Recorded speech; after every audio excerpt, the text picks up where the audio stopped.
So you just had a break.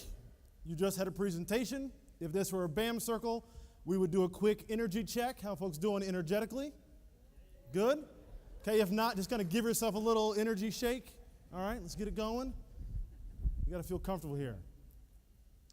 Well, good morning. My name is A.J. Watson, and I'm the Director of Youth Guidance's Becoming a Man program.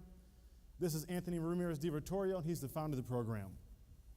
And he currently serves as the manager for the Becoming a Man Training Academy.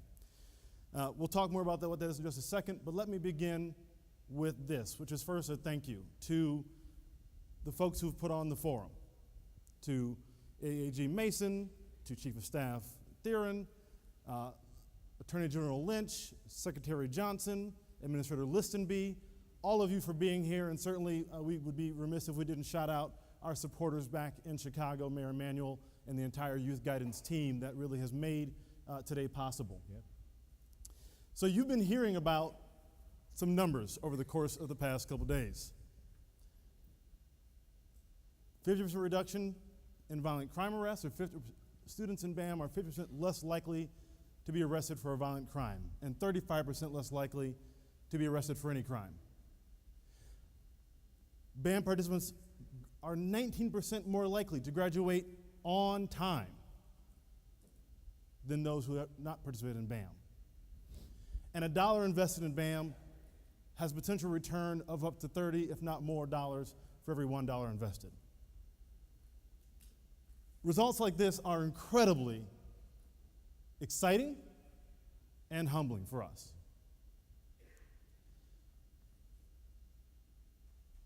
And to me, the story that this really articulates, and I want to respond a bit to Mayor Garcia, because he mentioned early childhood and jobs, and we couldn't agree more. Investments in early childhood are incredibly important.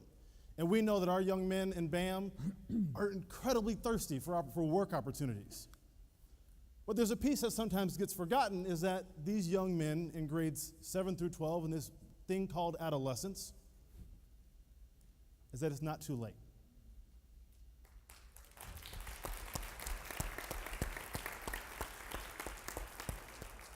It's not too late to intervene in the lives of our young men in all these cities across the country and those in Latin America, in this hemisphere. It's not too late. Adolescence is an amazingly plastic time, as you may have heard right from Dr.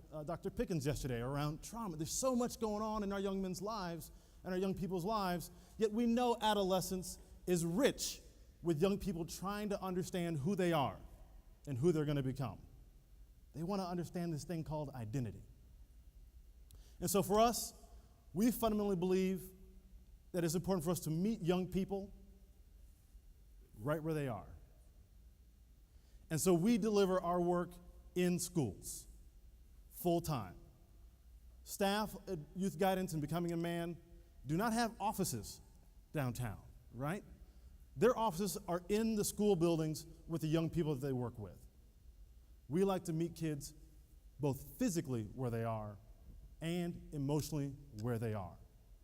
No judgment. You've had a traumatic event? Fine. Things have happened in your life? Fine.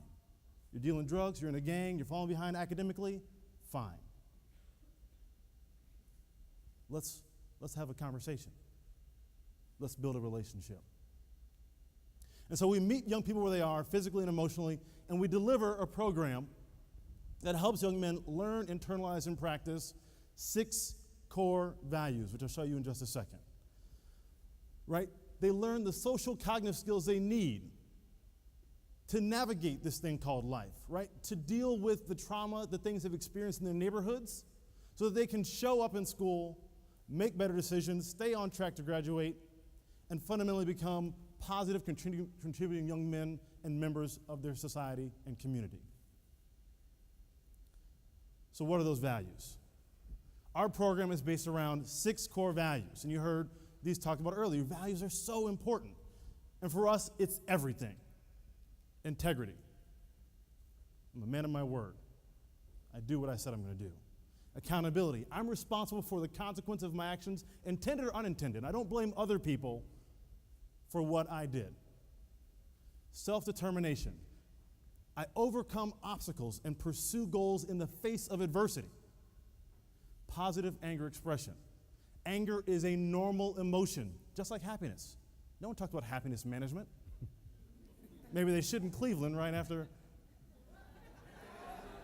Maybe there's sadness management in Chicago, Derrick Rose. But we talk about anger management. No, anger is just a natural emotion that needs to be expressed. And we honor your anger. And as young men, the only emotions we normally have are anger and joy. We don't get to talk about sadness or fear or shame. So we talk about positive anger expression. Respect for womanhood. Where my ladies at? Okay. We have another program called Working on Womanhood, which is for our ladies, and we respect womanhood from the male perspective and point of view. What is our role in helping to be liberators and not oppressors of women? I don't know we in church, but I'll take an amen. And visionary goal setting. I set a goal for myself that's bigger than myself, that connects me to something beyond who I am, something that I can pursue when all the reasons in my neighborhood growing up tell me not to get up today. We talked about resilience, right? For many of our kids, just coming to school is an act of resilience every single day, and we want to honor that and help them set a goal for their future. But also, what's that shadow piece that's tripping you up? Because it's often something that's standing in the way of you accomplishing your goals. So we meet kids where they are physically and emotionally, and we do a program based around 6 core values. Now, I could tell you all about it, but I think it's going to be way more effective if you hear from this guy, Anthony Ramirez-Di Vittorio, who's the founder of the program. And this program didn't come up, wasn't made in the lab, wasn't made at university. It came out of Tony's own life experience. He grew up as a kid on the southwest side of Chicago. As he says, southwest side. Southwest side. Right. Which is a community I think most people would consider at risk. He doesn't, because he knows other communities of Chicago, but he considers it to be, most people consider it to be at risk. And, you can't tell it from looking at this guy, but when he was a youngster, teenager, he was a street break dancer.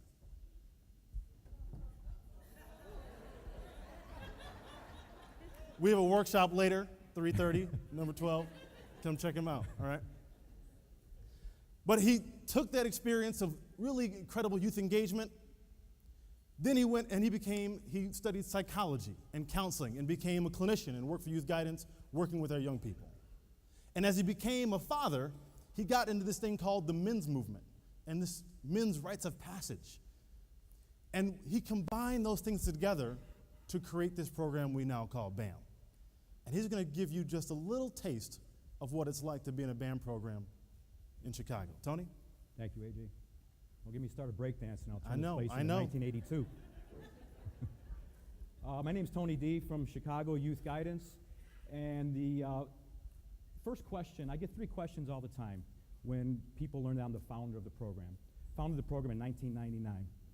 The number 1 question I get is, how did you create this program? That's the easiest answer for me. And the reason I created the program is because I had the greatest role model in the world, my mother. And she taught me about self-determination and positive character. And the first to graduate in my family, she always said, Mijo, go to school. Mijo, go to school. Mijo, listen to your gut. You'll find the truth there. Second question, I'm sorry, and I also have the 2 male role models in my life, Walter Payton and Rocky Balboa. Absolutely. The second question I get is more complex. The second question I get is, what is BAM? And as Mayor Rahm Emanuel said, and President Obama, wow, being in the circle is nothing like what I read about. You have to be in the circle to really experience it. But here's what I'll say about what it is. It's 3 modes of philosophy or different psychological orientations. Number 1, we believe in youth engagement. If we can't engage youth, we can't do our mentoring and our clinical work. And BAM, as AJ said, wasn't created in a laboratory. It was created urban. It was created while working with youth and their input. I remember I was working in a Hispanic community doing BAM back in 2000, and the youth came in from recess, 8th graders, and they wanted to keep playing this game called tips, where you bounce the ball up and you have to keep it up in the air. I was like, come on, fellas, let's circle up, man. Come on, we got to do this work. No, Mr. Tony, we're going to keep doing this game. I said, all right, I'll tell you what. If you guys can keep that ball up in the air for 60 seconds without letting it hit the ground, you guys can have 15 minutes free time. Come on, fellas, let's do this. And they started keeping that ball up in the air for 60 seconds.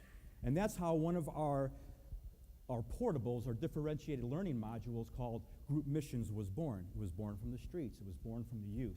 And I learned that as a psychologist, I can see, okay, Julio is aggressive. Okay, Mark is passive. He's a potential leader.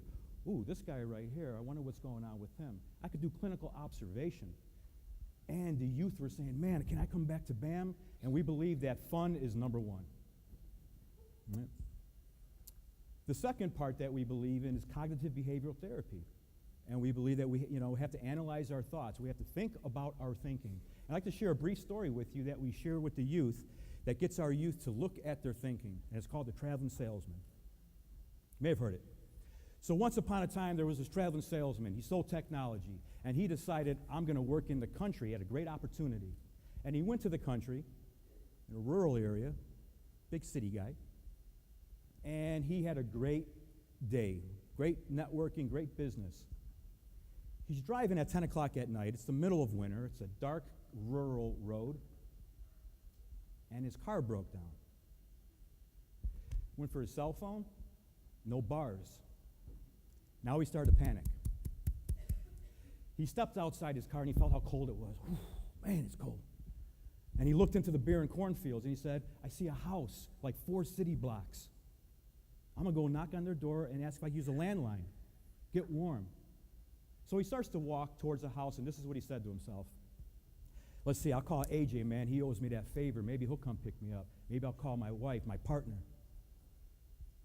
Man, it's after 10 o'clock at night. Are these people going to freak out? I'm knocking on their door. Are they going to think I'm up to no good? I have no choice. I have to get some help. He keeps walking. He gets 3 city blocks to the house. Oh, it's cold. Oh, I got to get warm. Man, I hope AJ comes and gets me. If not, Marshawn's going to have to come get me.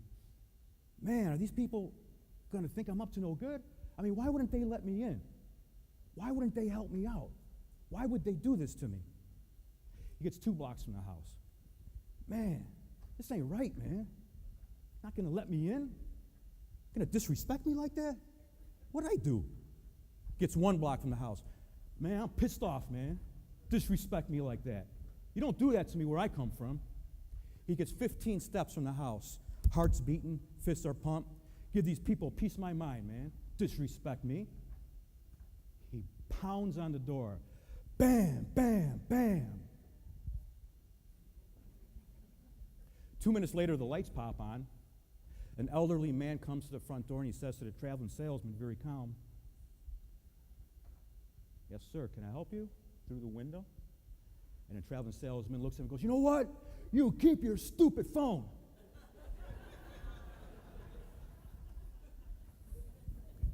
And the youth say, when we ask them about that, they say, man, that dude was messed up. Tweaking, he was tripping. And then one of the youth will say, man, he kind of talked himself into believing something that wasn't true. And our youth come to us with those type of what we call cognitive distortions. Every one of us in this room has had one of those cognitive distortions, right? Yeah. And we start to dissect it. We start to talk about accountability and what it means to own responsibility, what it means to own my feelings. And with that, the reward is empowerment. And when I have empowerment, I come back to the BAM circle and I check in and say, man, this is how I feel when I own my stuff. The third part of BAM, and then I'm going to turn it back to AJ. The third part of BAM is, and it's the third question is, all right, Tone, I hear about the clinical part. I hear about the youth engagement part. You got 50% results here. What's the secret sauce? Here's the secret sauce. The secret sauce is the heart work, the men's work, the rites of passage. And we have our youth get out of their head and get into their gut about what it feels like to be out of integrity, out of accountability. Who are you letting down? Who are you hurting? How does it feel to break your mother's heart? What would a world look like if you had positive anger expression? And we do it experientially, we do it psychologically, we do it clinically, we do it youth engagement. And we demand that our counselors do the same work, role modeling. I've trained over 100 counselors in 15 years. And they come in, master's degrees, bachelor's degrees, great youth engagement guys, and then we say, but will you look at your own integrity or lack thereof? Will you look at how you disrespect womanhood? And will you own that? Because the youth need to learn from you as a role model. And if you're not going to do it, they're going to call you out and they're not going to follow you. So in the BAM Training Academy, while they are hired as BAM counselors, they go through 300 hours of ruthless self-examination to look at the men that they are. And the final word I'll say is what they say to me is, man, I came into this field to work with youth, and man, I'm learning about myself as a man myself. I just said it twice. Thank you very much, AJ.